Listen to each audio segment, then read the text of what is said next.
நம்ம வெளியே எங்கேயாவது போகிறோம் அப்படின்னா வீட்டுக்குள்ளே திருடனோ வேற யாரோ வந்துடக்கூடாதுன்றதுக்காக வீட்டை சுற்றி 40 பூட்டு போட்டுட்டு, அது மட்டும் இல்லாமல் பக்கத்து வீட்டுக்காரங்களையும் கொஞ்சம் பார்த்துக்கோங்க, நாங்கள் இதை மாதிரி ஊருக்கு போயிட்டு வந்துடுறோம்னு சொல்லி வீட்டை சேஃப்டியாக வச்சுட்டு போவோம். இதே மாதிரி நம்மளோட ஆவிக்குரிய வாழ்க்கையை எப்படி சேஃப்டியாக வச்சுக்கிறதுன்னு வேதத்தில் போட்டிருக்கு, பார்க்கலாமா?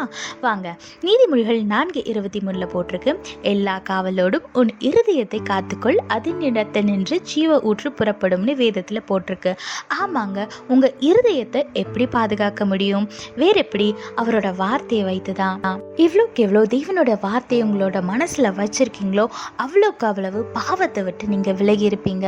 அவ்வளோக்கு அவ்வளவு உங்க ஆவிக்குரிய வாழ்க்கை ஆரோக்கியமா இருக்கும்.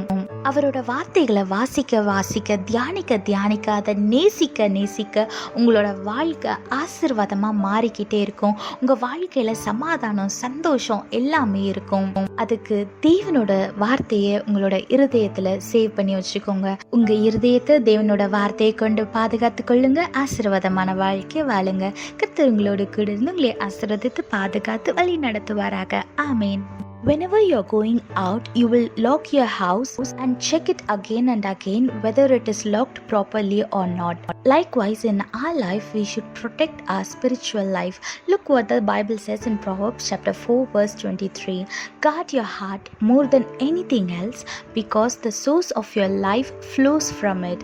Yes, you should protect your heart more than protecting anything else in this world. You should guard your heart with the word of God. Whenever you read the word of God, the word will change your heart and it will protect your heart to stay away from sin. So read the word of God as much as you can. And when you don't understand it, ask our God and He will help you understand it.